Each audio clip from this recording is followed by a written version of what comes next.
தேவன் வார்த்தையாகவே இருக்கிறார். வார்த்தையை அன்றி தேவன் இல்லை என்பதை திட்டமாக நீங்கள் தெரிந்து விடுங்கள். இயேசு கிறிஸ்தவ மதத்தை ஸ்தாபிக்கிறதுக்காக வரல, மனிதர்களுக்கு நன்மையை கொடுப்பதற்காக வந்தார். நம்பிக்கையே இல்லைன்னு சொன்னா நம்பிக்கை இருக்கிறது, அது தேவனுடைய வார்த்தைக்குள்ள இருக்கிறது. அருமையானவர்களே, கர்த்தர் நல்லவர் பாரு. எந்த தீமைக்கு அவர் காரணர் அல்ல, எந்த பிரச்சனைக்கு அவர் காரணர் அல்ல. நிச்சயமாகவே நமக்கு ஒரு முடிவு இருக்கிறது. என்னன்னு கேட்டா அது வெற்றி தான்.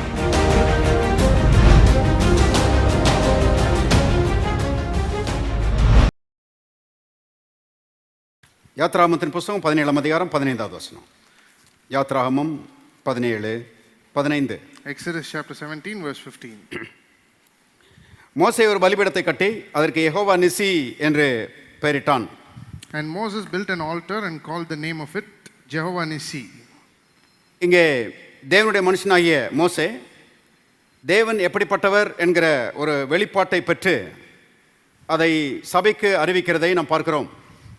Here Moses, a man of God, gets a revelation of who God is and conveys it to the church. தேவன் எப்படிப்பட்டவராம்? தேவன் யெகோவா நிசி என்று அவரை பற்றி சொல்கிறான். யெகோவா நிசி என்றால் ஜெயம் கொடுக்கிற தேவன் என்ற அர்த்தம். What does he say about our God? He says that he is Jehovah Nissi, or the one who gives us victory. எல்லாரும் சொல்லுவோம், தேவன் எனக்கு ஜெயம் கொடுக்கிற தேவன். இன்னொரு முறை சொல்லுவோம், தேவன் எனக்கு ஜெயம் கொடுக்கிற தேவன். இன்னொரு முறை சொல்லுவோம், தேவன் எனக்கு ஜெயம் கொடுக்கிற தேவன். எத்தனை பேர் விசுவாசிக்கிறீங்க? God is the God who gives me victory. How many of you believe? விசுவாசிகளுக்கு பாருங்க, இந்த அறிவு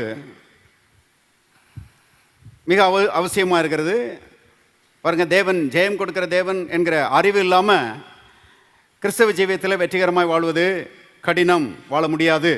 And believers ought to have the knowledge that God is the God who gives us victory, and without it Christian life is difficult. ஆவிக்குரிய மக்கள் மத்தியில் பாருங்க, இன்றைக்கு காலையில் பாஸ்டர் சொன்னது போல ஜெபிக்கிறேன், உபவாசிக்கிறேன் என்று நிறைய பேர் சொல்கிறார்கள். ஜெபத்தினாலும் உபவாசத்தினாலும் ஜெயிக்கலாம்னு நினைக்கிறாங்க. வெறும் ஜெபம் போதாது, வெறும் உபவாசம் போதாது. பாருங்க, தேவன் இன்னாருங்கிற ஞான அறிவு அதுதான் வெற்றியை கொடுக்கிறது. And today the senior pastor was telling us in the morning how people think they can attain victory just by prayer and by fasting. But just prayer is not enough, just fasting is also not enough. You must have a spiritual understanding. அநேக ஜெப வீரர்கள், அநேக உபவாச வீரர்கள் கிறிஸ்தவ வாழ்க்கையில் தோற்று போய் கிடக்கிறார்கள் என்பது மறுக்க முடியாத உண்மை. Many prayer warriors, many fasting warriors, it is true of them that they are defeated. ஜெபம் நிறைய இருக்குது, உபவாசம் நிறைய இருக்குது, ஆனால் அறிவு தான் இல்லை. They have lots of prayer, they have lots of fasting also, but they don't have much knowledge or understanding. ஆனால் நான் சொல்லுகிறேன், ரொம்ப உபவாசம் இல்லாமல் இருக்கலாம், ரொம்ப ஜெபம் இல்லாமல் இருக்கலாம், ஆனால் தேவன் என்னாருங்கிற ஞான அறிவு இருந்துச்சுன்னா வாழ்க்கையில் வெற்றி நிச்சயம். எத்தனை பேர் நான் சொல்றது வழங்குது? I tell you, you might not be praying so much, you might not be fasting so much also, but if you have a spiritual understanding, then your life will be victorious. இதைத்தான் ஓசியாவிலே நாம் வாசிக்கிறோம். ஓசியா 4ஆம் அதிகாரத்துக்கு போவோம். This is what we read in Hosea. Let us go to Hosea chapter 4. ஓசியா 4வது அதிகாரம் 6வது வசனம் பாருங்க. என் ஜனங்கள் அறிவில்லாமையால் சங்காரமாகிறார்கள், நீ அறிவை வெறுத்தாய், ஆகையால் நீ என் ஆசாரியனாய் இராதபடிக்கு நானும் உன்னை வெறுத்து விடுவேன். நீ உன் தேவனுடைய வேதத்தை மறந்தாய், ஆகையால் நானும் உன் பிள்ளைகளை மறந்து விடுவேன். My people are destroyed for lack of knowledge. Because you have rejected knowledge, I reject you from being a priest to me. And since you have forgotten the law of your God, I also will forget your children. இங்கே கர்த்தர் ஓசியாவின் மூலமாக சொல்லும்போது என் ஜனங்கள் அறிவில்லாமையால் சங்காரமாகிறார்கள். Here through Hosea, the Lord says, my people are destroyed for lack of knowledge. என் ஜனங்கள் ஜெபிக்காததினால் சங்காரமாகிறார்கள் சொல்லல.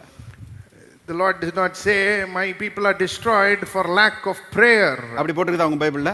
Is it written that way in your Bible? என் ஜனங்கள் உபவாசிக்காததினால் சங்காரமாகிறார்கள் அப்படி போட்டுருக்குதா உங்க பைபிள்ல? Is it written my people are destroyed for lack of fasting? No. என்ன போட்டுருக்குது உங்க பைபிள்ல? What is written? என் ஜனங்கள் அறிவில்லாமையால் சங்காரமாகிறார்கள். My people are destroyed for lack of knowledge. என்ன அறிவு?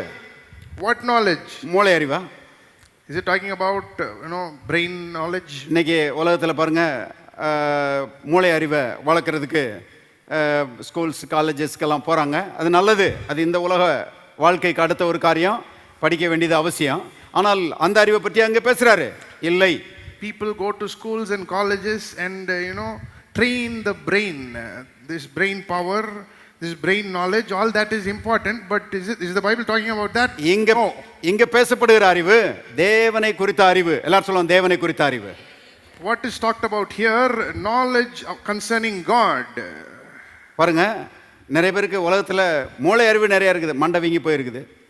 Many people are, they have so much brain knowledge, their brain is, all puffed up. அவ்வளவு மூளை அறிவு இருந்தும் அனைவருடைய வாழ்க்கை தோல்வியில் தான் இருக்குது. மூளை அறிவு வெற்றியை கொடுக்காது. வேத அறிவு, தேவன் என்னாருங்கிற அறிவு, அருமையானவர்களே, அது பெரிய வெற்றியை நமக்கு கொண்டு வந்து தரும். But in spite of all that, their lives are a failure.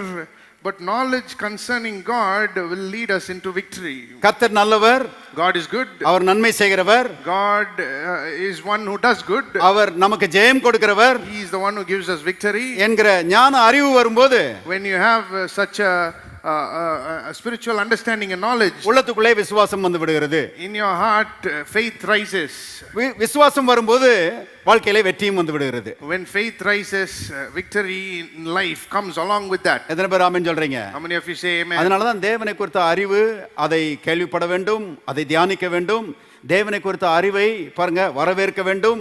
அந்த வெளிப்பாட்டின் அறிவை நம்முடைய இருதயத்துக்குள்ளே காத்துக்கொள்ள வேண்டும். அப்படி செய்யும் போது விசுவாசம் பெருக்கெடுக்க ஆரம்பிக்கிறது. நம்ம என்ன விசுவாசிக்கிறோமோ அது அப்புறம் நம்முடைய வாழ்க்கையிலே நடக்க ஆரம்பிக்கிறது. And that is why we must hear the knowledge concerning God. We must meditate on these things. We must keep it in our heart. When we do that, our lives become victorious. கர்த்தர் இன்னாருங்கிற அறிவு தான் விசுவாசம். அந்த விசுவாசம் தான் நமக்கு ஜெயத்தை கொடுக்கிறது. கர்த்தர் இன்னாருங்கிற அந்த ஞான அறிவு தான் விசுவாசம். Faith is knowing who God is, and that knowledge is what gives us victory in this life. திருப்போம் 1 யோவான் புத்தகம் 5ஆம் அதிகாரம் 1 யோவான் 5. Let us go to 1 John chapter 5. 4வது வசனம் பாருங்க. Verse 4. 1 யோவான் 5:4. தேவனால் பிறப்பதெல்லாம் உலகத்தை ஜெயிக்கும். நம்முடைய விசுவாசமே உலகத்தை ஜெயிக்கிற ஜெயம். For everyone who has been born of God overcomes the world, and this is the victory that has overcome the world. தேவனால் பிறப்பதெல்லாம் உலகத்தை ஜெயிக்கும். Everyone who has been born of God overcomes the world. எத்தனை பேர் தேவனால பிறந்திருக்கிறீங்க? How many of you are born of God? தேவனுடைய பிள்ளைகளா இருக்கிறீங்களா? Are you children of God? தேவன் உங்களுக்கு அப்பாவா இருக்கிறாரா? Is God your father? தேவனுக்கு பாருங்க, இயேசுவை ஏற்றுக்கொண்டதன் மூலமாக மறுபடியும் பிறந்திருக்கிறீர்களா? Are you God's children because you have received Jesus Christ? மறுபடியும் பிறந்திருப்பீர்களானால் நீங்கள் தேவனுடைய பிள்ளைகள். வேதம் சொல்கிறது தேவனால் பிறப்பதெல்லாம் உலகத்தை ஜெயிக்கும். If you are born again, you are a child of God, and the Bible says whoever is born of God overcomes the world. பறவைகள் பறப்பதற்காக படைக்கப்பட்டிருக்கிறது. Birds are created to fly. மீன்கள் நீந்துவதற்காக படைக்கப்பட்டிருக்கிறது. And fish are created to swim. தேவனுடைய பிள்ளைகள் ஜெயிப்பதற்காக பிறந்திருக்கிறார்கள். And the people of God are created to overcome. எல்லாரும் சொல்லுவோம், நான் தேவனால் பிறந்திருக்கிறேன், நான் உலகத்தை ஜெயிப்பேன். இன்னொரு முறை சொல்லுவோம், நான் தேவனால் பிறந்திருக்கிறேன், நான் உலகத்தை ஜெயிப்பேன். I am born of God, I will overcome the world. நம்ம எப்படி ஜெயிப்போமா? நம்முடைய விசுவாசமே உலகத்தை ஜெயிக்கிற ஜெயம். How will we overcome? And this is the victory that has overcome the world. Our faith. விசுவாசத்தினால தான் நம்ம ஜெயிக்கிறோம். By our faith we overcome the world. பாருங்க, இந்த உள்ளத்துக்குள்ளே இருக்கிற அந்த விசுவாசம், வேதம் சொல்லுகிறது நம்முடைய வாயின் வார்த்தைகளினாலே கட்டவிழ்க்கப்படுகிறது அல்லது ரிலீஸ், அதாவது வெளியே வருகிறது. உள்ளத்தில் இருக்கிற அந்த விசுவாசம் வாயின் வார்த்தைகளினாலே வெளியே வருகிறது. The Bible says the faith that is in our heart is released how? Through our words. பாருங்கள், சங்கீதம் 116க்கு போங்க. சங்கீதம் 116. Let us go to Psalm chapter 116. 10வது வசனம் பாருங்க. சங்கீதம் 116 10வது வசனம். Psalm 116, verse 10. விசுவாசித்தேன் ஆகையால் பேசுகிறேன். I believed even when I spoke. தாவீது இங்கே சொல்லுகிறான், விசுவாசித்தேன் ஆகையால் பேசுகிறேன். David here says, I believed even when I spoke. பாருங்க, உள்ளத்தில் என்ன விசுவாசிக்கிறோம் என்பதும் நம்முடைய உள்ளத்தில் இருக்கிற விசுவாசத்தை நாம் பேசுகிறோமா என்பதும் நம்முடைய எதிர்காலத்தை நிர்மாணிக்கிறது அல்லது நம்முடைய வெற்றியையோ தோல்வியையோ நிர்மாணிக்கிறது. What we believe in our heart and what we speak out loud, that determines our future, that determines whether we are going to win or whether we are going to lose. பொதுவாக இன்னைக்கு ஆவிக்குரிய மக்கள் மத்தியில் ஒரு எண்ணம், ஒரு பரவலாக இருக்கிற ஒரு எண்ணம் என்னன்னா, கர்த்தர் அவருடைய சித்தத்தின்படி சிலருக்கு வெற்றியை கொடுக்குறாரு, அவருடைய சித்தத்தின்படி சிலருக்கு தோல்வியை அனுமதிச்சிடுறாரு. The prevalent thought in Christian circles is God gives some people victory and some people defeat according to his purpose. வெற்றியோ தோல்வியோ, கிறிஸ்தவ வாழ்க்கையில வெற்றியோ தோல்வியோ அது கர்த்தரை பொறுத்தது அப்படின்னு சொல்லி நினைக்கிறாங்க. They think victory or defeat in Christian life, it totally depends on God. ஆனால் வேதத்தை நீங்க பாத்தீங்கன்னா கர்த்தருடைய சித்தம் என்னன்னா எல்லாரும் வெற்றிகரமா இருக்க வேண்டும்.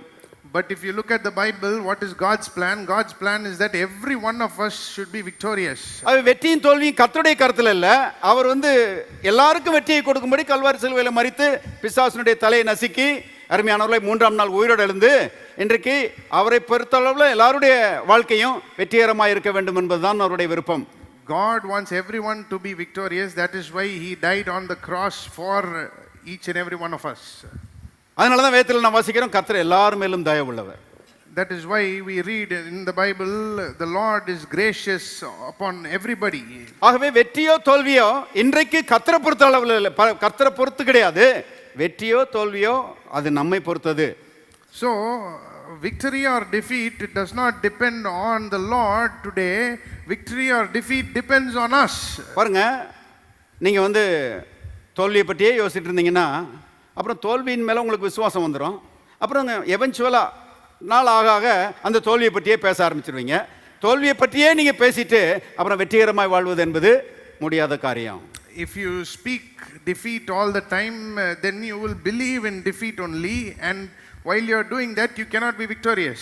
தேவனுடைய வார்த்தைகளை விசுவாசித்து வெற்றியை குறித்த விசுவாசத்தை வளர்த்து கொண்டு பாருங்க, வெற்றியை பேசுகிறவர்களாக இருப்பீர்களானால் ஒரு நாளும் நீங்கள் தோற்று போக மாட்டீர்கள். எத்தனை பேருக்கு நான் சொல்றது வழங்குது? You must believe in victory and speak victory, and that way you will never be defeated. ஆகவே உள்ளத்திலே பாருங்க, வெற்றியை குறித்த ஒரு விசுவாசம் வேண்டும். அந்த விசுவாசத்தை நாம் பேசுகிறவர்களாக இருக்க வேண்டும். அப்படி பேசுகிறவர்களாக இருக்கும்போது விசுவாசித்தேன் ஆகையால் பேசினேன் என்று எழுதியிருக்கிறபடி அப்படி பேசுகிறவர்களாக இருக்கும்போது அப்புறம் வேதத்தில் எழுதப்பட்டிருக்கிறது, அவன் சொன்னபடி அவனுக்கு ஆகும். So you have to believe in victory and you have to speak victory, and that is how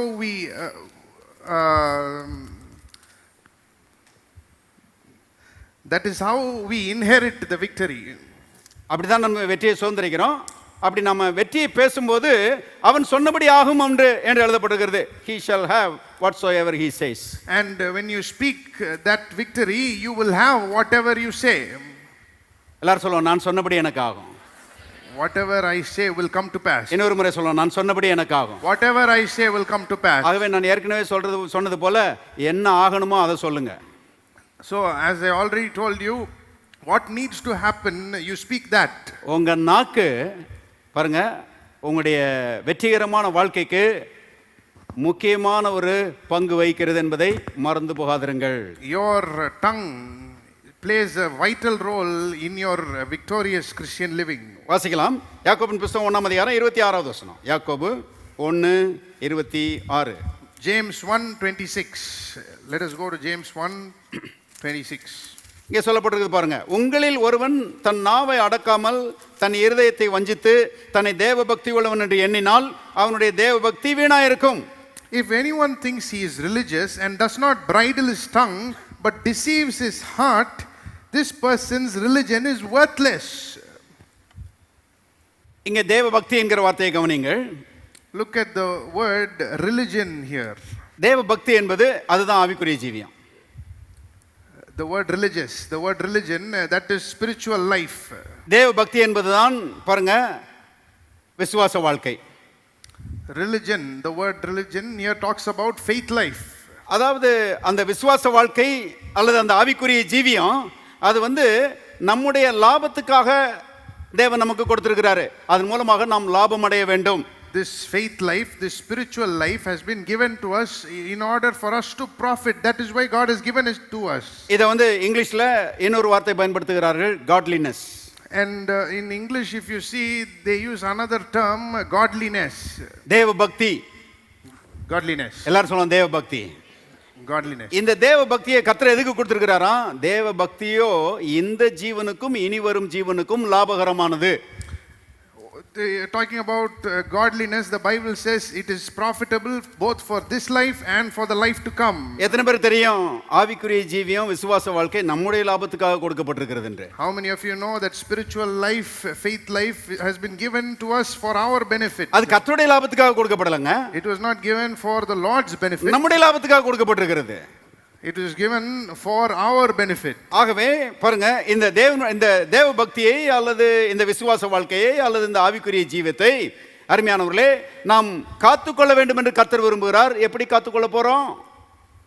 இங்கே எழுதப்பட்டிருக்கிறது, ஒருவன் தன் நாவை அடக்காமல் தன் இருதயத்தை வஞ்சித்து தன்னை தேவ பக்தி உள்ளவன் எண்ணினால் அவனுடைய தேவ பக்தி வீணாயிருக்கும். We have to preserve our godliness. How do we do that? Here it says, if one does not bridle his tongue, this person's religion is worthless. நம்முடைய நாவு இருக்குதே, இது வந்து பாருங்க விசுவாசத்தை பேசுகிற நாவாக, தேவனை பிரியப்படுத்துகிற வார்த்தைகளை பேசுகிற நாவாக அது இருக்குமானால் நாவை வந்து நம்ம கட்டுப்பாட்டுக்குள்ள வச்சிருக்கிறோம்னு அர்த்தம். If our tongue, it speaks faith, words that are pleasing to the Lord, we are having our tongue under control. அப்படி விசுவாசத்தையும் தேவனை பிரியப்படுத்துகிற வார்த்தைகளையும் பக்தி விருத்திக்கு ஏதுவான வார்த்தைகளையும் மட்டும் நாம் பேசுவோமானால் நான் சொல்லுகிறேன் நம்ம தேவ பக்தி கொஞ்சம் நல்லா இருக்குதுன்னு அர்த்தம். If we speak words of faith, if we speak words that please the Lord, if we speak words that are edifying, our spiritual life is in a good condition, I would say. நம்முடைய பயங்களையும் நம்முடைய அவிசுவாசங்களையும் நம்முடைய சந்தேகங்களையும் நாம் வந்து பேசுகிறவர்களாக இருப்போமானால் தேவ பக்தி கெட்டு போச்சு. If we speak our unbelief and our doubt and our fear, our godliness is on shaky ground. தேவ பக்தி நல்லா இருந்துச்சுன்னா வாழ்க்கை லாபகரமா இருக்கும். தேவ பக்தி கெட்டு போச்சுன்னா வாழ்க்கை நஷ்டமடையும். If our spiritual life is bad, then our physical life here will be defeated. ஆகவே நான் சொல்லுகிறேன், ஆவியானவருடைய உதவியினாலே நம்முடைய நாவை விசுவாசத்தை பேசுகிற நாவாக நாம் காத்துக்கொள்ள வேண்டும் என்று பாருங்க நாம் வந்து பிரயாசம் எடுக்க வேண்டும். அதற்கு பிரயாசம் எடுக்க வேண்டும். That is why through the help of the Holy Spirit we have to guard our mouth. பாருங்க, சீஷன் என்றால் என்ன அர்த்தம்னா கட்டுப்பாடு உள்ளவன் என்ற அர்த்தம். What does the word disciple mean? It means one who practices discipline. என்ன கட்டுப்பாடு? What discipline? ஆவிக்குரிய வட்டாரத்தில் கட்டுப்பாடுன்னு வேற மாதிரி போயிடுறாங்க. In spiritual circles, when they talk about discipline, they talk about so many things. மீசை எடுக்கிறது தான் கட்டுப்பாடு.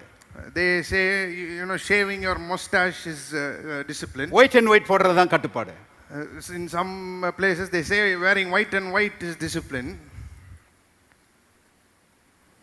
முடிய கட்டையா வெட்டுறது தான் கட்டுப்பாடு.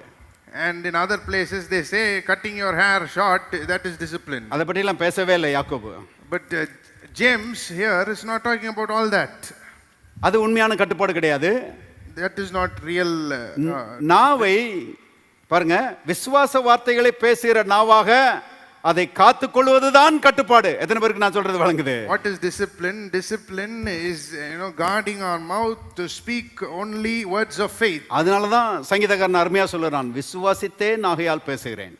That is why the psalmist says, I believed even as I spoke. இன்னும் கொஞ்சம் விளங்குற மாதிரி சொல்றேன், விசுவாசத்தை தான் நான் பேசுவேன், அவிசுவாசத்தை நான் பேச மாட்டேன். He says, I will speak only faith, I will not speak fear. அப்படி பேசும்போது பாருங்க நம்முடைய தேவ பக்தி அது வந்து பாதுகாப்பா இருக்கிறது. அது பெரிய லாபத்தை நமக்கு கொண்டு வருகிறது, வெற்றியை நமக்கு கொண்டு வருகிறது. When we do that, our spiritual life is in a good condition and it will lead us to victory. நீதிமொழிகளுக்கு போவோம். நீதிமொழிகள் 4வது அதிகாரம். Let us go to Proverbs chapter 4. நீதிமொழிகள் 4:23 போங்க. Proverbs chapter 4, verse 23. 3.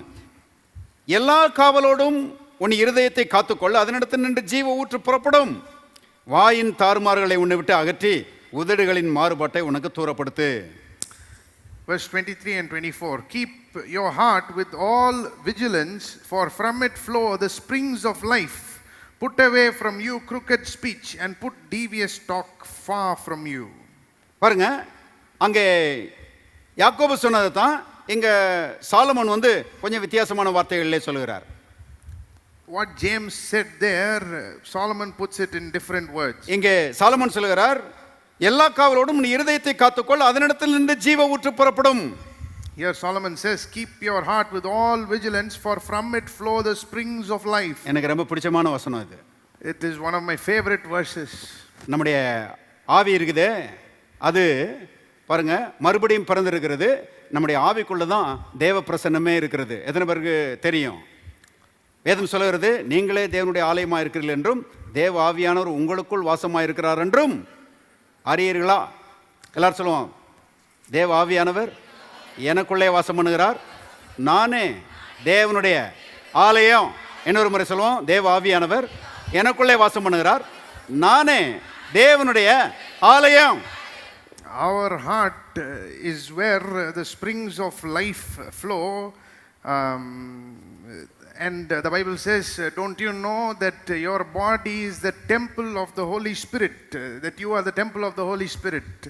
பாருங்க, So our body, we are the temple of the Holy Spirit. தேவன் தான் ஜீவ ஊற்று, அவர் நமக்குள்ள இருக்கிறாரு. God is the spring of life and he is in us. தேவனுடைய வார்த்தைகள் அதுவும் பாருங்க ஜீவனால் நிறைந்திருக்கிறது. அந்த வார்த்தைகளை நாம் இருதயத்துக்குள்ளே வைக்கிறோம். God's words are filled with life and those words we keep in our heart. தேவனுடைய வார்த்தைகளை நம்முடைய இருதயத்தில் நிறைக்கிறது மூலமாக நம்முடைய இருதயத்தை நாம் விசுவாசத்தினாலே நிறைக்கிறோம். இப்போ வாயில நம்ம பேசும்போது உள்ளத்துக்குள்ள என்ன இருக்குதோ அதற்கு ஒத்த வார்த்தைகளை நாம் வாயிலே பேசுகிறோம். When we put God's word into our hearts, we are filling it with faith and we speak it out loud. We are bringing out. நம்ம தேவனுடைய வார்த்தைகளை உள்ளத்துக்குள்ளே வைக்கிறோம், உள்ளத்துக்குள்ளே வைத்து விசுவாசிக்கிறோம். அப்புறம் பேசும்போது அந்த விசுவாசத்தை நாம் வெளியே கொண்டு And வருகிறோம். we bring out our faith through our words. மறுபடியும் சொல்கிறேன், நாம் உள்ளத்துக்குள்ளே இருக்கிற விசுவாசம் வாயின் வார்த்தைகளினாலே வெளியே வருகிறது. Our faith that is in our heart comes out through our words. அதை பற்றி சொல்லப்பட்டிருக்கிறது பாருங்க, எப்படி சொல்லப்பட்டிருக்கிறது? உள்ளத்திலிருந்து ஜீவ ஊற்று புறப்படும். It says here, from the heart, springs of life flow. ஜீவ ஊற்று என்ன வடிவத்திலே வருகிறது? வார்த்தையின் வடிவத்திலே வருகிறது. How do springs of life come out? They come out in the form of words. நல்லா கவனிங்க, உள்ளத்துக்குள்ள இருக்கிற விசுவாசம் வாயின் வார்த்தைகளினாலே வெளியே வரும்போது அருமையானவர்களே, அது ஜீவ ஊற்றாக வெளியே வருகிறது. வாழ்க்கையை ஜீவனாலே அது நிரப்புகிறது. மரணம் வாழ்க்கை விட்டு ஓடுகிறது, ஜீவன் வாழ்க்கையிலே பெருகிறது. How do springs of life come forth? They come forth through words, and when they come forth, every kind of death ceases to exist. கிறிஸ்தவ வாழ்க்கையில வர வேண்டிய எல்லா நன்மைகளும், நல்லா கவனிங்க, கிறிஸ்தவ வாழ்க்கையில வர வேண்டிய எல்லா நன்மைகளும் வெளியே இருந்து வர்றது இல்லைங்க உங்களுக்கு, அது உங்க உள்ளத்துக்குள்ளே இருந்து வருகிறது. Every blessing and benefit in the Christian life does not come from without, from somewhere else. It comes from within, from inside you. ஆகவே அருமையானவர்களே, உள்ளத்தை பரிசுத்தத்தினால நிறைச்சு வாயில பரிசுத்தத்தின் வார்த்தைகளை பேசுனீங்கன்னா வாழ்க்கையில பரிசுத்தத்துக்கு குறைவே இருக்காது. If you believe, keep holy things in your heart and speak holy things only, your life will be filled with holy things. ஆரோக்கியத்தின் வசனத்தினாலே உள்ளத்தை நிறைத்து ஆரோக்கியத்தை நீங்க வாயிலே பேசுவீர்களானால் நான் சொல்லுறேன், உங்களுடைய சரீர ஆரோக்கியத்துக்கு குறைவே இருக்காது. If you keep health and wholeness in your heart and speak it, there will be no lack of health in your life. ஐஸ்வரியத்தின் வார்த்தைகளினாலே உள்ளத்தை நிறைத்து ஐஸ்வரியத்தின் வார்த்தைகளை நீங்கள் பேசுவீர்களானால் நான் சொல்லுறேன், ஐஸ்வரியம் உங்களுடைய வாழ்க்கையில வெளிப்படும். ஐஸ்வரியத்துக்கு பஞ்சமே இருக்காது. When you fill your heart with words of prosperity and speak forth words of prosperity, there will be no lack of prosperity in your life. ஆகவே தான் நான் சொல்லுகிறேன், நம்முடைய வாழ்க்கையில வெளிப்பட போகிற எல்லா நன்மைகளும் வெளியே இருந்து நம்முடைய வாழ்க்கைக்கு வர்றதில்ல. வாழ்க்கையில வெளிப்பட போகிற எல்லா நன்மைகளும் நமக்கு உள்ளே இருந்து வருகிறது. என்ன வடிவத்திலே வருகிறது? வார்த்தையின் வடிவத்திலே வருகிறது. That is why I tell you, every blessing and benefit that comes forth in our lives, it does not come from somewhere else, it comes from within us. அதனால தான் 24ஆம் வசனத்தை பாருங்க. That is why verse 24 says like this. வாயின் தாறுமாறுகளை உன்னை விட்டு அகற்றி உதடுகளின் மாறுபாட்டை உனக்கு தூரப்படுத்து. Put away from you crooked speech and put devious talk far from you. ஒரு நேரம் விசுவாசத்தை பேசுறதும் அடுத்த நேரம் அவிசுவாசத்தை பேசுறதும், ஒரு நேரம் வெற்றியை பேசுறதும் அடுத்த நேரம் தோல்வியை பேசுறதும், ஒரு நேரம் ஆசீர்வாதத்தை பேசுறதும் அடுத்த நேரம் சாபத்தை பேசுறதும், இப்படிப்பட்ட வாயின் தாறுமாறுகளை உன்னை விட்டு அகற்று, நாக்க டிசிப்ளின் பண்ணு என்று கர்த்தருடைய ஆவியான நமக்கு ஆலோசனை சொல்கிறார். Don't speak words of faith at one time and words of unbelief at another time. Don't speak words of victory at one time and words of failure at another time. Don't speak blessing at one time and cursing at another time. Put this away from you. கர்த்தர் சொல்கிறாரு, எப்போதுமே விசுவாசத்தை பேசு. Speak faith always. எப்போதுமே வெற்றியை பேசு. Speak victory always. ஒரு தரமான தீர்மானத்தை எடு என்று கர்த்தருடைய ஆவியானவர் சொல்கிறார். Make a decision, a quality decision today, says the Holy Spirit. நான் சொல்லுகிறேன், என் வாழ்க்கையில ஒன்று ரெண்டு சந்தர்ப்பங்கள்ல இப்படிப்பட்ட தரமான தீர்மானத்தை நான் எடுத்திருக்கிறேன். I tell you, in my life at many points I have taken such a quality decision. அவிசுவாசமா பேசக்கூடாது. I chose to never speak unbelief. தீமையான காரியங்களை பேசக்கூடாது. Never speak evil. ஆண்டவரே எனக்கு உதவி செய்யும். Lord help me. என் வாயின் வார்த்தைகளும் என் இருதயத்தின் தியானமும் உடைய சமூகத்திலே பிரீதியா இருப்பதாக. Let the words of my mouth and the meditation of my heart be pleasing in your sight. இப்படி பலமுறை நான் ஜெபிச்சிருக்கிறேன். I have prayed this way many times. நான் உங்களுக்கு ஆலோசனை சொல்லுகிறேன், நீங்களும் அப்படி ஜெபம் பண்ணுங்க. I tell you today as a piece of advice, you also do that. ஏன்னா கிறிஸ்தவ ஜீவியத்தினுடைய வெற்றி என்ன எதில் இருக்குதுன்னா, நாம் அருமையானவர்களே பேசுகிறோமே விசுவாசத்தின் வார்த்தைகள் அதில் தான் இருக்குது. So where is victory in the Christian life? It is in the words that we speak. ஆகவே தான் பேதுரு விதமாக சொல்கிறார். வாசிக்கலாம். 1 பேதுரு புத்தகம் 3ஆம் அதிகாரம். That is why Peter says this. 1 பேதுரு 3ஆம் அதிகாரத்துக்கு போங்க. 1 Peter chapter 3 10ஆம் வசனம் பாருங்க. Verse 10. ஜீவனை விரும்பி நல்ல நாட்களை காண வேண்டும் என்றிருக்கிறவன் பொல்லாப்புக்கு தன் நாவையும் கபடத்துக்கு தன் உதடுகளையும் விலக்கி காத்து பொல்லாப்பை விட்டு நீங்கி நன்மை செய்து சமாதானத்தை தேடி அதை பின்தொடர கடவன். For whoever desires to love life and see good days, let him keep his tongue from evil and his lips from speaking deceit. Let him turn away from evil and do good. Let him seek peace and pursue it. ஜீவனை விரும்பி, எல்லாரும் சொல்லுவாங்க ஜீவனை விரும்பி. You have to desire. அதாவது பேதுருங்க சொல்றாரு, நல்ல வாழ்க்கையை ஆசைப்படுகிறீர்களா? What does Peter say here? Do you love life? Do you desire a good life? எத்தனை பேர் நல்லா இருக்கணும்னு ஆசைப்படுறீங்க? How many of you desire to have a good life? நல்லா இருக்கணும்னு ஆசைப்படுறதுல எந்த தப்பும் கிடையாது. There is nothing wrong with desiring a good life. ஏன்னா ஆண்டவரே நம்ம நல்லா இருக்கணும்னு ஆசைப்படுறாரு. Because the Lord himself wants us to be well. எத்தனை பேருக்கு நான் சொல்றது வழங்குது? How many of you understand? ஆண்டவர் சொல்றார் ஜீவனை விரும்புன்றாரு. The Lord says desire a good life. ஜீவனை விரும்பு, நல்ல நாட்களை காண வேண்டும் என்று ஆசைப்படுன்றாரு. The Lord also says desire to see good days. வருஷத்தின் ஆரம்பத்தில் இருக்கிறோம். We are in the start of the year. இந்த வருஷம் முழுவதும் நல்ல நாட்களா இருக்கணும் நமக்கு. And all the days of this year, the days have to be good days. அப்படி ஜீவன் பெருக வேண்டுமானால், உன்னுடைய வாழ்க்கையின் நாட்கள் நல்ல நாட்களா இருக்க வேண்டுமானால், நீ உன்னை செய்யணும். என்ன செய்யணும்? பொல்லாப்புக்கு உன் நாவையும் கபடத்துக்கு உன் உதடுகளையும் விலக்கி காத்துக்கொள்ள வேண்டும். If life has to overflow, if you want to see good days, what do you have to do? You have to keep your tongue from evil and your lips from speaking deceit. That is what this verse says. கர்த்தர் சொல்கிறார், ஜீவனும் நல்ல நாட்களும் உன் நாக்குல தான் இருக்குது. The Lord says good life and good days are in your tongue. வாசித்திருக்கிறீங்களா? மரணமும் ஜீவனும் எங்க இருக்குது? நாவின் அதிகாரத்தில் இருக்குது. The Bible says death and life are in the power of the tongue. அப்ப நாவை பாருங்க, விசுவாசத்தின் வார்த்தைகளை பேசுகிற நாவாக பாருங்க, அதை ட்ரெயின் அப் பண்ண வேண்டியது அவசியமா இருக்கிறது. விசுவாசத்தின் வார்த்தைகளை பேசுகிற நாவாக இந்த நாவை காத்துக்கொள்ள வேண்டியது மிக மிக அவசியமா இருக்கிறது. We have to train our tongue to speak words of faith and to restrain it from speaking evil. இதுல தான் பாருங்க தாவீது ரொம்ப திறமையான ஆளு. This is where David was an expert.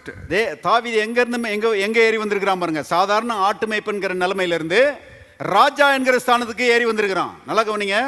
David was one who went from being a shepherd boy to being the king of Israel. பாருங்க, ஆட்டு மேய்ப்பரா இருந்த எல்லாரும் ராஜாக்கள் ஆகவே இல்ல, இவன் தான் ஆயிருக்கிறான். Not everyone who was a shepherd became a king. No.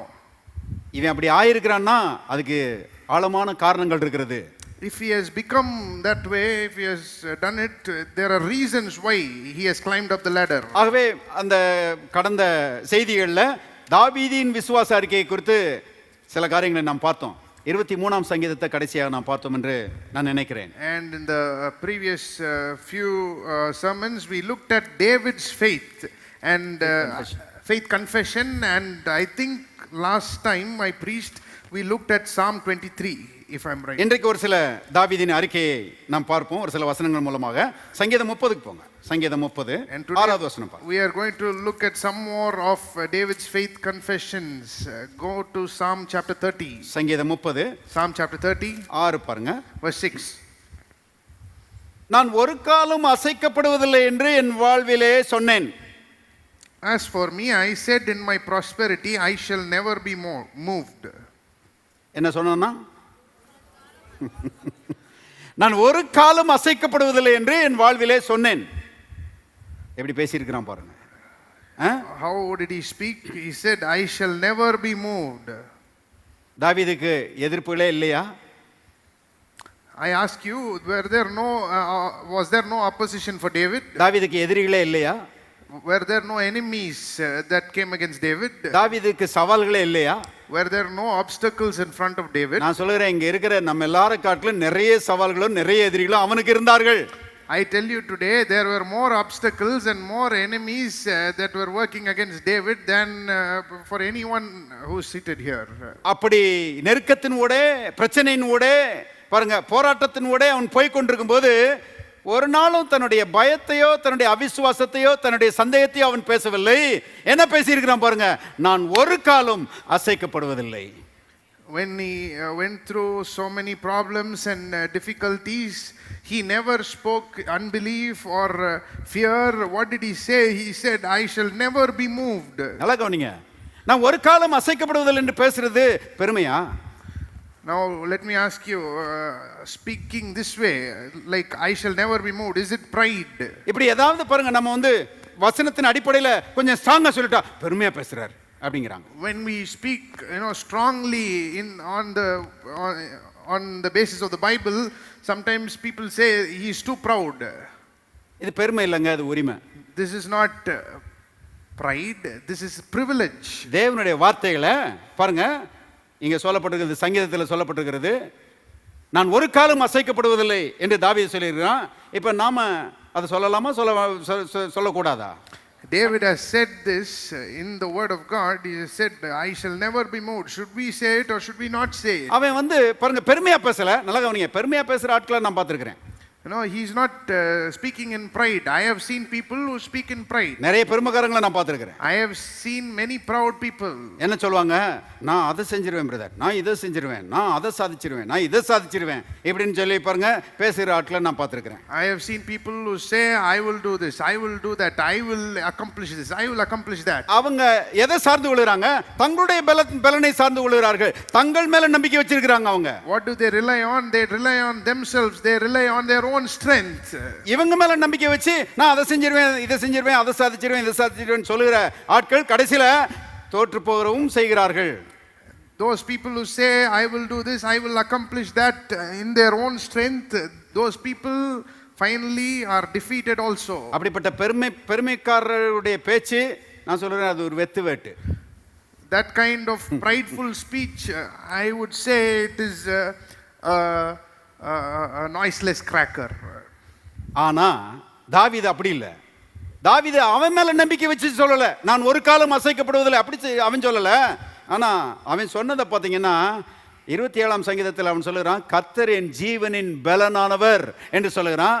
கர்த்தர் என் ஜீவனின் பலனானவர் சொல்லி கர்த்தர் மேல சார்ந்து கொண்டுதான் அவன் சொல்லுகிறான், நான் ஒரு காலம் அசைக்கப்படுவதில்லை. He is not depending on himself and on his own strength and saying, I shall never be moved. No.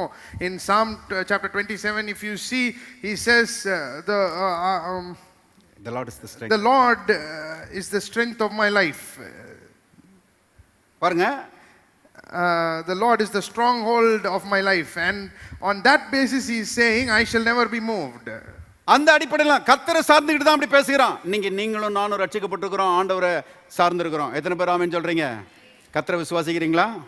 எத்தனை பேர் சொல்ல முடியும், கர்த்தர் என் ஜீவனின் பலனானவர், நான் ஒரு காலம் அசைக்கப்படுவதில்லை? And how many of you here are depending on God's strength? Can you say with David, I will not be moved? இந்த The Lord is வருஷத்துக்குள்ள the strength of my life. இந்த வருஷத்துக்குள்ள நுழைஞ்ச உங்களுக்கு சில சவால்கள் இருக்கிறதா? சில காரியங்களை எதிர்நோக்கி இருக்கிறீங்களா? சில காரியங்கள் வாய்க்க வேண்டும் என்று விரும்புகிறீர்களா? என்ன சொல்லணும்? கர்த்தர் என் ஜீவனின் பலனானவர், நான் ஒரு காலம் அசைக்கப்படுவதில்லை. As you come into this new year, are you facing problems? Do you want things to prosper? What do you have to say? You have to say, the Lord is the strength of my life. எல்லாரும் சொல்லுவோம், கர்த்தர் என் ஜீவனின் பலனானவர், நான் ஒரு காலம் அசைக்கப்படுவதில்லை. இன்னொரு முறை சொல்லுவோம், கர்த்தர் என் ஜீவனின் பலனானவர், நான் ஒரு காலம் அசைக்கப்படுவதில்லை. இன்னொரு முறை சொல்லுவோம், கர்த்தர் என் ஜீவனின் பலனானவர், நான் ஒரு காலம் அசைக்கப்படுவதில்லை. ஹalleluya. The Lord is the strength of my life, I shall never be moved. தாவீது மாதிரி இருக்கணும் நம்மளும். We must be like David. தாவீதை மாதிரி பேசணும். We must speak like David. ஒண்ணுமே சரி வர மாட்டேங்க brother. We must not say nothing is working out, brother. எதை எடுத்தாலும் தோல்வி brother. Everything ends up in defeat, brother. ஒன்னும் வாய்க்க மாட்டேங்குது brother. Nothing is prospering, brother. நான் சொல்றேன், இப்படியே சொல்லிட்டே இருந்தீங்களா ஒன்னும் வாய்க்காம போயிடும். If you keep on speaking like this, I tell you, nothing will prosper. ஆனா இப்படிப்பட்ட சவால்கள் நேரத்துல கூட தாவீது மாதிரி பேச பழகிட்டீங்கன்னா எல்லாம் வாய்க்க ஆரம்பிச்சிடும். But I tell you, even in the midst of trials and difficult circumstances, if you begin to speak like David, everything will end in success. வாசிக்கலாம் சங்கீதம் 34. Come to Psalm chapter 34. சங்கீதம் 34. Psalm chapter 34. பாருங்க, 1வது வசனம். கர்த்தரை நான் எக்காலத்திலும் ஸ்தோத்திரிப்பேன், அவர் துதி எப்போதும் என் வாயில் இருக்கும். Verse 1, I will bless the Lord at all times, his praise shall continually be in my mouth. சில நேரங்களில் இந்த வசனங்களெல்லாம் வாசிட்டு எக்ஸ்பிரஸ் வேகத்தில் போயிடுறோம் நம்ம. Sometimes when we read this kind of verse, we just skip it. ஆனால் கொஞ்சம் இன்னும் யோசிக்கணும். But we have to stop and think about it. கொஞ்சம் பின்னணியெல்லாம் பற்றி படிச்சு பார்க்கணும். We must also read the background of these verses. எந்த சந்தர்ப்பத்தில் சொல்லுறான்றத பாருங்க, பார்த்தீங்கன்னா இதனுடைய பாருங்க ஆழமான அர்த்தம் உங்களுக்கு விளங்கும். If you look at the context in which he is speaking, you will understand. பாருங்க, சில ஆட்கள் இருக்கிறாங்க, வாழ்க்கையில எல்லா காரியங்களும் ஸ்மூதா போயிட்டு இருக்கும்போது ஸ்தோத்திரம் ஸ்தோத்திரம் ஸ்தோத்திரம் சொல்லுவாங்க. Some people are there, when everything is going well for them, they will say praise the Lord, praise the Lord, praise the Lord. ஆனா சில சவால்கள் வரும்போது, சில பிரச்சனைகள் வரும்போது, சில போராட்டங்கள் வரும்போது, ஏன் ஆண்டவர் எனக்கு இப்படி விட்டுட்டாரு, ஏன் என்னை இப்படி கை விட்டாரு என்று முறுமுறுக்க ஆரம்பிச்சிருவாங்க. But when problems and challenges come, they say, why did God forsake me, why did he let me, leave me alone? துதி முறுமுறுப்பா மாறிடும். And praise will change into murmuring. பாருங்க, கர்த்தர் ஏன் என்னை இப்படி சோதிக்கிறாரும்பாங்க. They will say, why is God tempting me like this? ஆனா தாவீது இருக்கிறானே, இவன் இந்த மாதிரி ஆட்களை மாதிரி கிடையாது, இந்த ஆட்களை மாதிரி கிடையாது. But David was not like these men. அவன் ரொம்ப கிளியரா இருக்கிறான். அவன் பாருங்க தெளிவுடையவனா இருக்கிறான். அவனுக்கு நல்லா தெரியுது, பிரச்சனைகள் ஒரு நாளும் தேவனிடத்திலிருந்து வருகிறது இல்லை, பிரச்சனைகள் எப்போதுமே பிசாசினிடத்திலிருந்து தான் வருகிறது. பிரச்சனைகள் வருகிற நேரத்தில் கூட நான் ஆராதிக்கிற என் தேவன் நல்லவராக தான் இருக்கிறார்.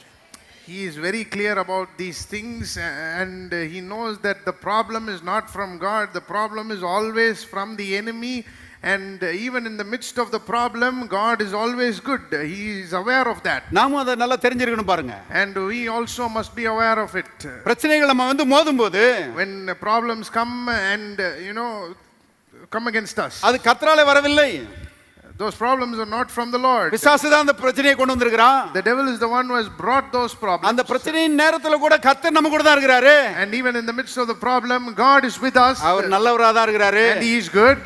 அவர் அந்த பிரச்சனையில இருந்து நம்மை விடுதலையாக்க அவர் வந்து கர்த்தனுடையவரா தான் இருக்கிறாரு. And he is mindful of us and he wants to take us out from the problem. இதை அறிந்து கொண்டு இதை விசுவாசித்து கர்த்தரை நாம் துதிக்கிறவர்களாக இருக்க வேண்டும். We must know this and understand this and we must praise God in the midst of problem. இங்க இருக்கிற சிலர்கிட்ட கர்த்தர் பேசிட்டு இருக்கிறாரு. I think the Lord is speaking to someone who is seated here. நீ இப்பொழுது கடந்து போய் கொண்டிருக்கிற அந்த பிரச்சனையில கூட நான் உங்களோட தான் இருக்கிறேன்றார். Even in the midst of the problem that you are facing, I am with you. இந்த பிரச்சனை அவரால வரல, ஆனா அந்த பிரச்சனையிலிருந்து விடுதலை ஆக்குவதற்கு அவர் நம்ம கூட இருக்கிறாரு. The problem did not come from him, but even in the midst of the problem, he is with us to deliver us. ஒரு வசனத்தை பாருங்க, 1 கொரிந்தியர் புத்தகம் 10ஆம் அதிகாரம். Come to one verse, 1 Corinthians chapter 10. 1 கொரிந்தியர் 10ஆம் அதிகாரம் 13ஆம் வசனம் பாருங்க. 1 Corinthians chapter 10 verse 13. மனுஷருக்கு நேரிடுகிற சோதனை அல்லாமல் வேற சோதனை உங்களுக்கு நேரிடவில்லை. தேவன் உண்மையுள்ளவராய் இருக்கிறார். உங்கள் திராணிக்கு மேலாக நீங்கள் சோதிக்கப்படுவதற்கு அவர் இடம் கொடாமல் சோதனையை தாங்கத்தக்கதாக சோதனையோடு கூட அதற்கு தப்பிக்கொள்ளும்படியான போக்கையும் உண்டாக்குவார். No temptation has overtaken you that is not common to man. God is faithful and he will not let you be tempted beyond your ability, but with the temptation he will also provide the way of escape that you may be able to endure it. Pavul இங்க என்ன சொல்றாருன்னா, பிரச்சனை நேரத்துல தான் ஆண்டவர் உங்க கூட ரொம்ப நெருக்கமா இருக்கிறாரு. Paul says here, in the time of temptation, God is ever present with you. இந்த சோதனையை அவர் கொண்டு வரல, ஆனா அந்த சோதனை மத்தியில் அவர் உங்க கூட இருக்கிறாரு. எதுக்கு கூட இருக்கிறாரு? அந்த சோதனையிலிருந்து தப்பிக்கொள்ளும்படியான போக்கை உண்டாக்குவதற்காக கூட இருக்கிறார். God is not the one who brought the temptation, but in the midst of the temptation, he is with you. Why is he with you? To provide a way of escape for you.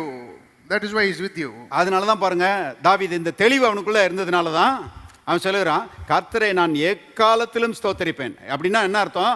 நல்லா இருக்கும் போதும் கர்த்தரை ஸ்தோத்திரம் பண்ணுவேன், பிரச்சனையான நேரத்திலும் கர்த்தரை ஸ்தோத்திரம் பண்ணுவேன், எப்போதும் அவருடைய துதி என் வாயில் இருக்கும் என்று சொல்லுகிறான். That is why the psalmist David is very clear about these things. He had an understanding of these things, and that is why he says, I will bless the Lord at all times. When there are no problems, I will bless the Lord. When there are problems also, I will bless the Lord, because he is with me and his praise shall continually be in my mouth. இங்க சங்கீதம் 34ல அந்த 1ஆம் வசனத்துக்கு மேல உள்ள ஒரு குறிப்பை பாருங்க. In Psalm chapter 34, look at the note that is in front of verse 1. தாவீது அபிமெலேக்குக்கு முன்பாக வேஷம் மாறின போது அவனால், எல்லாரும் சேர்ந்து வாசிங்க, துரத்தி விடப்படுகையில் பாடின சங்கீதம். அதனால தான் நான் சொன்னேன், ஒரு வசனத்தை வாசிக்கும் போது அதனுடைய பின்னணியும் சேர்த்து வாசிக்கணும். That is why I told you, let me read. Of David, when he changed his behavior before Abimelech, so that he drove him out and he went away. This is why I told you we have to read the context of the verse. பாருங்க, எந்த நேரத்தில் சொன்னான்றதை நீங்க இப்போ கவனிச்சீங்கன்னா, இங்க நம்ம வாசிக்கிறோம், Abimelech என்பவன் வந்து பெலிஸ்தருடைய ராஜா. இந்த பெலிஸ்தருடைய ராஜாவினிடத்துல இந்த தாவீது போய் என்ன செஞ்சிட்டான்? தஞ்சம் புகுந்துக்கிட்டான், அடைக்கலம் புகுந்துக்கிட்டான். ஏன் அடைக்கலம் புகுந்தான்னா, சவுல் இவனை கொல்றதுக்கு துரத்துறான், சவுலுடைய கைக்கு தப்பும்படியாக இந்த அபிமெலேக்கினிடத்துல போய் இவன் தஞ்சம் புகுந்தான் என்று வேதம் சொல்கிறது. Who is this Abimelech? He is the king of Philistines. The Philistine king, and David goes there and takes refuge there because Saul is chasing him. அவன்கிட்ட போய் தஞ்சம் வந்துட்டான். நல்லா கவனிங்க, அவனுடைய அரண்மனை, இந்த பெலிஸ்தருடைய ராஜாவாகிய அபிமெலேக்கினுடைய அரண்மனையில் தாவீது தங்கி இருக்கும்போது அங்க உள்ளவனுங்கெல்லாம் பேசிக்கிட்டானுங்க. எப்படி பேசிக்கிட்டானுங்கன்னா, இங்கே வந்து தங்கி இருக்கிறானே தாவீது, இவன் யாரு தெரியுமா? இவன் தான் நம்முடைய வீரனாகிய கோலியாத்தை வீழ்த்தினவன், நம்முடைய ஜனங்களை தோற்கடிப்பதற்கு, நம்முடைய ஜனங்கள் தோற்று போவதற்கு காரணமாக இருந்தவன் இந்த தாவீது தான். இவன் வந்து இப்ப நம்ம அரண்மனையில் இருக்கிறான், ராஜா கூட இருக்கிறான், இவன் நம்முடைய நண்பன் கிடையாது, இவன் நம்முடைய எதிரி என்று அங்க அரண்மனையில பேசிக்கிறாங்க. When David was a refugee in the Philistine camp, when he went to refuge to Abimelech, the people there spoke about David amongst themselves. They said, this is the person who killed our warrior Goliath. He is actually not for us. He is not our guy. He is actually against us. அப்படி பேசின மாத்திரத்துல இந்த செய்தி ராஜாவுக்கு போகிறது. ராஜாவுக்கு போன மாத்திரத்துல பாருங்க, ராஜா உடனே இவனை கொல்லணும்னு யோசிக்கிறான். அப்படி யோசிச்ச போது இவன் பாருங்க வேஷம் மாறுறான் தாவீது.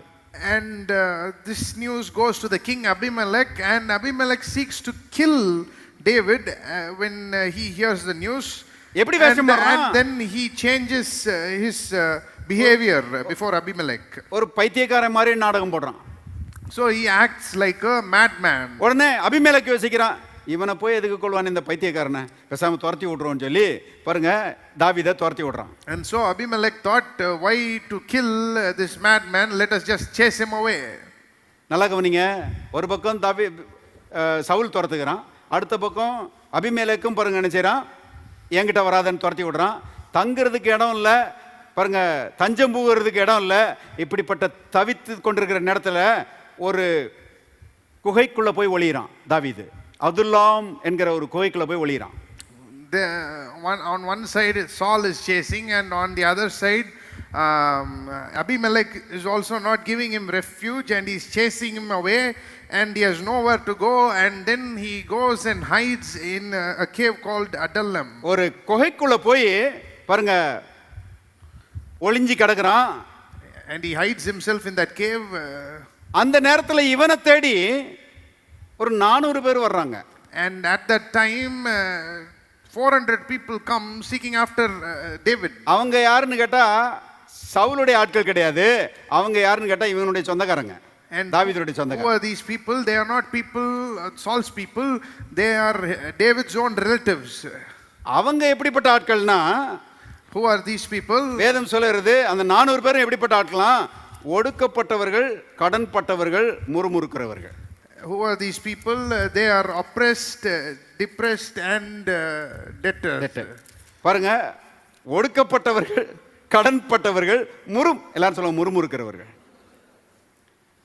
400 பேர் முறுமுறுக்கிறவன் வந்து இவன் கூட சேர்ந்தான்னா கொஞ்சம் யோசித்து பாருங்க இவனுடைய நிலைமை எப்படி இருக்கு. இவனே ஏற்கனவே பாதகமான சூழ்நிலையில் இருக்கிறான். உயிருக்கு தப்பிச்சா போதும்னு சொல்லி கோயிலுக்குள்ள ஒளிஞ்சிருக்கும் போது 400 பேர் வந்து முறுமுறுத்துக்கிட்டு இருந்தாங்கன்னா தாவீதுக்கு எப்படி இருந்திருக்கும் கொஞ்சம் யோசித்து பாருங்க. David himself was in a bad condition. He was in distress, and at that time everyone was in distress, everyone was in debt, and everyone was bitter. These people, if they were with him, what would have happened to him? அந்த மாதிரி நேரத்தில் At that time அவங்களெல்லாம் கூப்பிட்டு வச்சு அந்த குகைக்குள்ள இருந்து தான் அந்த 34ஆம் சங்கீதத்தை சொல்லுகிறான். அப்போ பாருங்க, இவனுங்கெல்லாம் முறுமுறுக்கிற ஆட்களாக இருக்கும்போது தாவீது அவங்கள பார்த்து தான் சொல்லுகிறான். என்ன சொல்லுகிறான்? கர்த்தரை நான் எக்காலத்திலும் ஸ்தோத்தரிப்பேன், அவர் துதி எப்போதும் என் வாயில் இருக்கும். And David gathers these people around him, and only to them he's saying this. He's speaking this psalm, Psalm 34. In verse 1 he says, I will bless the Lord at all times, his praise shall continually be in my mouth. நல்லா கவனிங்க, நிலைமை ரொம்ப மோசமா இருக்குது. ஆனா இவன் சொல்லுகிறான், கர்த்தரை நான் எக்காலத்திலும் ஸ்தோத்தரிப்பேன் என்று சொல்லுகிறான். The situation is so bad, it is terrible, but he is saying, I will bless the Lord at all times. நான் சொல்லுறேன், நாம யாராவது இப்படிப்பட்ட கண்டிஷன்ல இருந்து நம்ம கூட ஒரு 400 பேர் சேர்ந்து அவங்களும் முறுமுறுக்கிறவங்களா இருந்தாங்கன்னா நம்மளும் அவங்க கூட சேர்ந்து ஒத்து ஊதிடுவோம். If our condition, if we had been in David's shoes and 400 people had been with us, and they were always speaking distress and debt and bitterness, we will also side in with them. உண்மையா இல்லையா? Is it right or not? அவங்கள 400 பேர் நம்மளை பிடிச்சி இழுத்து போட்டுருவாங்க. These 400 people will just push us down. ஆனா அந்த 400 பேரையும் தூக்கி விடுகிற மாதிரி தாவீது விசுவாசத்துல அவ்வளவு பாருங்க வல்லவனா இருக்கிறான். அந்த சமயத்திலையும் அத்தனை பேருக்கு முன்பாக விசுவாசத்தின் வார்த்தைகளை அவன் பேசுகிறதை நாம் இங்கே பார்க்கிறோம். பாருங்க, But David is a warrior of faith. He is speaking in such a way as to lift all those 400 distressed and bitter people. மற்ற வசனங்கள்லாம் வீட்டில் நீ போய் வாசிங்க. Go home ஒரு சில and read the வசனங்கள் rest மட்டும் நான் of this. இந்த 34ஆம் சங்கீதத்திலே சுட்டி காண்பிக்க விரும்புகிறேன். I want to highlight a few verses in Psalm 5ஆம் வசனம் 24. பாருங்க. 5ஆம் வசனம். Verse 5. அவர்கள் அவரை நோக்கி பார்த்து பிரகாசம் அடைந்தார்கள், அவருடைய முகங்கள் வெட்கப்படவில்லை. Those who look to him are radiant and their faces shall never be ashamed. அதாவது அந்த அந்த 400 பேருக்கிட்டையும் சொல்றான், இங்க பாருங்கப்பா, இஸ்ரவேல் மக்கள் எல்லாரும் அவரை நோக்கி பார்த்து பிரகாசம் அடைந்தார்கள், He said, அவருடைய முகங்கள் வெட்கப்படவில்லை.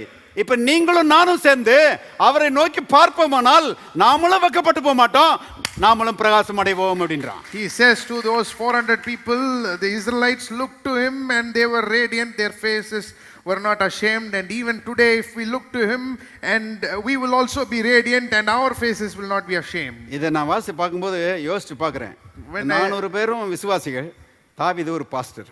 When I read this chapter, I thought about it as 400 people and David as the pastor. எப்படி பாஸ்டர் பாருங்க. What a pastor he is. இந்த மாதிரி பாஸ்டர் கூட ஒட்டினா முறுமுறுக்கிறவங்கலாம் துதிக்கிறவங்களா மாறிடுவாங்க. If people stick to such a pastor, even those who are murmuring will become praisers. இஸ்ரவேல் மக்கள் கர்த்தரை நோக்கி பார்த்து அவங்க பிரகாசம் அடைஞ்சாங்க. ஆகவே நீங்களும் கர்த்தரை நோக்கி பாருங்க, நமக்கும் பிரகாசம் உண்டு, நம்மளை யாரும் அழிக்க முடியாது, நாம தப்பி நாம நல்லா இருப்போம்னு சொல்லி கர்த்தரை நோக்கி பார்த்து நம்ம பிரகாசம் அடைவோம், நமக்கு வெட்கமே கிடையாதுன்னு சொல்லி அவங்களுக்கு சொல்லுகிறான். He is encouraging those 400 people that their lives will be radiant and they will not be killed, they will be spared and they will never be ashamed. அப்புறம் சொல்றான் பாருங்க, 6ஆவது வசனம். இந்த ஏழை கூப்பிட்டான், கர்த்தர் கேட்டு அவனை அவன் இடுக்கண்களுக்கு, எல்லாரும் சேர்ந்து வாசிங்க, இடுக்கண்களுக்கு எல்லாம் நீங்களாக்கி ரட்சித்தார். Verse 6, this poor man cried and the Lord heard him and saved him out of all his troubles. பாருங்கப்பா, நான் ஏற்கனவே கர்த்தரை நோக்கி கூப்பிட்டு நிறைய நேரங்களில் கர்த்தரை நினைச்சிருக்கிறாரு, என் ஜெபத்தை கேட்டு என்னை தப்பு வச்சிருக்கிறாரு. நான் கேட்குறேன், உங்கள்கிட்ட கேட்குறேன், கர்த்தர் உங்கள் ஜெபத்தை கேட்டு நிறைய நேரங்களில் உங்களை தப்பு வச்சிருக்கிறாரா? தப்பு வச்சிருக்கிறாரு, இது வரைக்கும் நல்லா கொண்டு வந்திருக்கிறாருன்னு சொல்கிறவங்கள ஒரு ஆமென் சொல்லுங்க. How many of you say God has heard your cry and delivered you from the situation? அப்புறம் அவங்களுக்கு சொல்றான் பாருங்க, அவங்களுக்கு தான் சொல்றான், அவங்களுக்கு சொல்றது தான் இந்த 34ஆம் சங்கீதத்திலே சொல்லப்பட்டிருக்கிறது. இப்போ சொல்றான் பாருங்க, நான் அந்த 400 பேருக்கும் 7ஆம் வசனம் பாருங்க. கர்த்தருடைய தூதன் அவருக்கு பயந்தவர்களை சூழ பாளையம் இறங்கி அவர்களை விடுவிக்கிறார். And verse 7, he says to those 400 people, the angel of the Lord encamps around those who fear him and delivers them. பயப்படாதீங்க, செத்து போயிடுவோன்னு பயப்படாதீங்க. Don't fear that you will die here. எதிரிகள் என்னையும் உங்களையும் அழிச்சிருவாங்கன்னு சொல்லி நினைக்காதீங்க.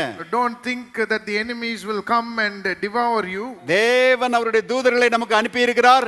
தூதர்கள் அன்னைக்கு எலிசாவை பாதுகாத்தது மாதிரி, எலிசாவினுடைய வேலைக்காரனை பாதுகாத்த மாதிரி அந்த தேவ தூதர்கள் இன்றைக்கு நம்மையும் நம்முடைய சத்துருக்களிடத்திலிருந்து பாதுகாப்பார்கள்.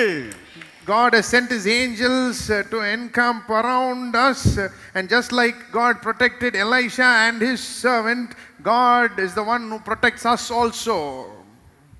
கர்த்தருடைய தூதன் சூழ பாளையம் இறங்கி அவர்களை விடுவிக்கிறார். ஆகவே அவர்களை விடுவித்த கர்த்தர் நம்மையும் விடுவிப்பார். அவர்கள் அவரை நோக்கி பார்த்து பிரகாசம் அடைந்திருப்பார்களானால் நாமும் அவரை நோக்கி பார்த்து பிரகாசம் அடைவோம், நாமும் வெட்கப்பட்டு போவதில்லை. என்ன மாதிரி பேச்சு பாருங்க, விசுவாச பேச்சு. If the angel of the Lord had encamped around Elisha and his servant, he will also encamp around us. If they looked to him and were radiant and their faces were not ashamed, we can also look to him and be radiant and our faces will never be ashamed. What a confession of faith. குடும்பத்தில் இப்படி பேசுற ஆட்களா இருந்தா எவ்வளவு நல்லா இருக்கும். Think about it. If people speak like this in their families, how will the family be? மனைவி பிள்ளைகள் அவிசுவாசமா பேசிட்டு இருக்கும்போது கணவர் எழும்பி நின்று கர்த்தரை நாம் நோக்கி பார்த்தால் நாம் பிரகாசம் அடைவோம், நாம் வெட்கப்பட்டு போவதில்லைன்னு சொன்னா எவ்வளவு நல்லா இருக்கும். When the wife and the children are speaking doubt and despair, if the husband stands up and speaks words of faith and says, we will be radiant, we will not be ashamed, how good it will be.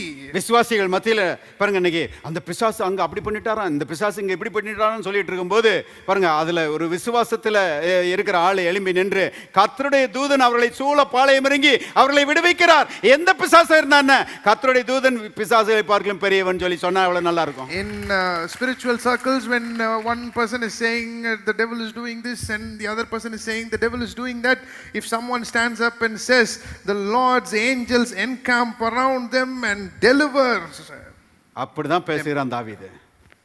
that is how David speaks. அந்த மாதிரி தான் நீங்களும் நானும் விசுவாசத்தை பேசணும். And that is how we must speak words of faith. இன்னும் 2 வசனத்தை பார்த்து முடிச்சிருவோம். Let us look at 2 verses and 8ஆம் வசனம் பாருங்க. look at verse 8.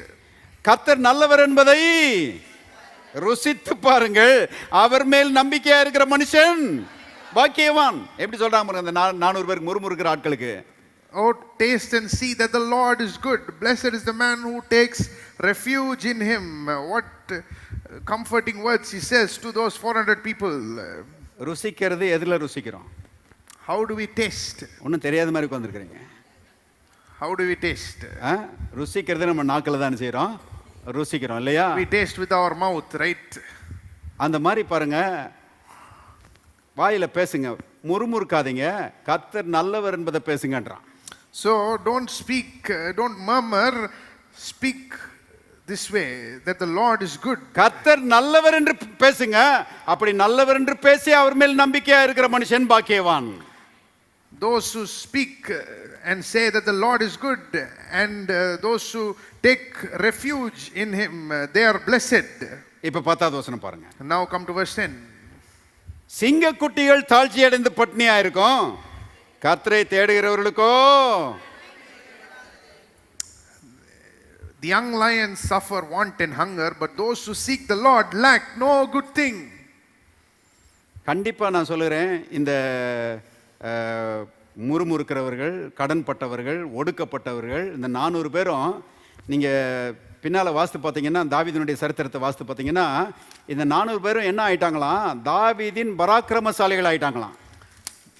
And if you read later on, these 400 people who were in distress and debt and bitterness, they were David's strong men later on. ஒடுக்கப்பட்டவர்களா இருந்தவங்க பின்னால ரொம்ப ஸ்ட்ராங்கான ஆட்கள் ஆயிட்டாங்க. Those who were distressed became great and mighty warriors. எப்படி ஆனாங்கன்னா இந்த மாதிரி வார்த்தைகளை கேட்டாங்க. How did they become that way? They heard words like these. தாவீது விசுவாச வார்த்தைகளை அவங்களுக்கு சொல்லி சொல்லி சொல்லி சொல்லி அவங்கள வந்து பாருங்க தைரியப்படுத்தினால பாருங்க பலவீனப்பட்டு இருந்தவங்க பலவான்களா மாறிட்டாங்க.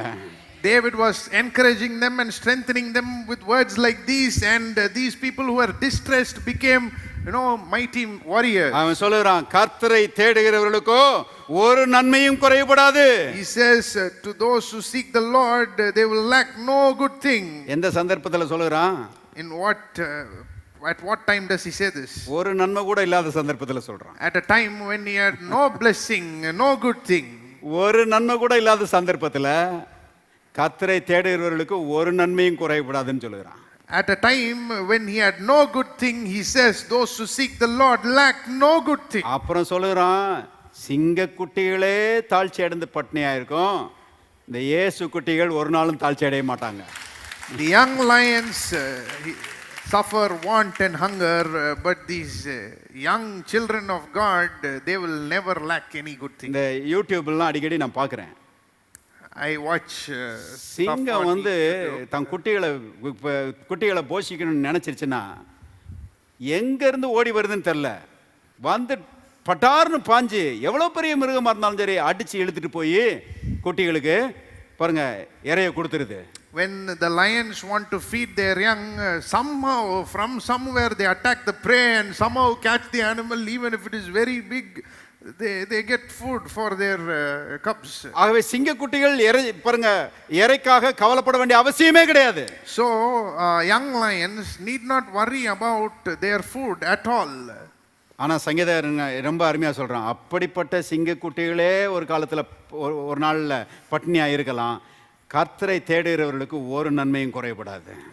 கர்த்தரை தேடுகிறவர்கள் ஒரு நாளும் பட்னியா இருக்க மாட்டாங்க. These young lions, even they may suffer want and hunger at some point of time, but the children of God, those who seek the Lord, will never lack any good thing. இப்படி பேசினதுனால தான், இப்படி தன்னுடைய விசுவாசத்தை அறிக்கையிட்டதுனால தான் அந்த மோசமான சூழ்நிலையிலிருந்து அவன் விடுதலையானது மட்டுமல்ல, கடைசியில சிங்காசனத்தில் ஏறி ராஜாவாக அமர்ந்து 40 வருஷம் யாருமே அசைக்க முடியாத ஒரு ராஜாவாக அவன் இருந்திருக்கிறான். It was because he spoke like this, it was because he spoke words of faith, that he prospered and he went all the way to being a king, and he was a king for 40 years, the undisputed king. அவனை போலவே பாருங்க, கிறிஸ்தவ ஜீவியத்தில் அசைக்க முடியாதவர்களாய் வெற்றி பெறுகிறவர்களாய் இருக்க வேண்டுமானால் விசுவாசிக்கணும், பேசணும்.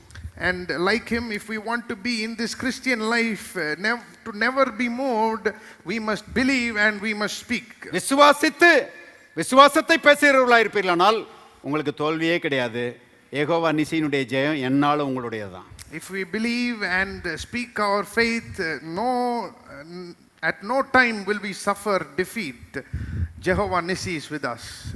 எத்தனை பேருக்கு நான் சொல்றது விளங்குது? How many of you understand? எழுந்து நிற்போம். Thank you. Let us all stand up together. பரலோகத்தின் தகப்பனே, நாங்கள் துதிக்கிறோம். Heavenly Father, we thank you. கர்த்தாவே, நாங்கள் கேட்ட இந்த விசுவாச வார்த்தைகளுக்காக உமக்கு நன்றி. We thank you for the words that we heard today. தாவீதை போல, like David, விசுவாசிக்கிறவர்களாய் இருக்க, விசுவாசத்தை பேசுகிறவர்களாய் இருக்க எங்களுக்கு உதவி செய்யும். Help us to be believers and confessors of our faith. எங்களுடைய பிரச்சனைகளையும் எங்களுடைய போராட்டங்களையும் எங்களுடைய சவால்களையும் விசுவாச வார்த்தைகளினாலே நாங்கள் மேற்கொள்ள எங்களுக்கு உதவி செய்யும். Help us to overcome our problems and our circumstances through words of faith. விசுவாசத்தை பேசி தாவீதை போல வெற்றியை சுதந்தரிக்க எங்களுக்கு உதவி செய்யும். Help us to speak faith and overcome our challenges just like David. ஐதமான் நீர் செய்கிறீர், எங்களுக்கு உதவி செய்கிறீர். Thank you for helping us. அதற்காக உமக்கு நன்றி. We thank you. இயேசுவின் நாமத்தில் பிதாவே. In Jesus name we pray. Amen. Amen. எங்களது முகவரி ஜீவ வார்த்தை ஆலயம், மாடக்குளம் ரோடு, மதுரை 625003. தொலைபேசி எண் 0452238030. எங்களது இணையதள முகவரி www.livingwordmadurai.org.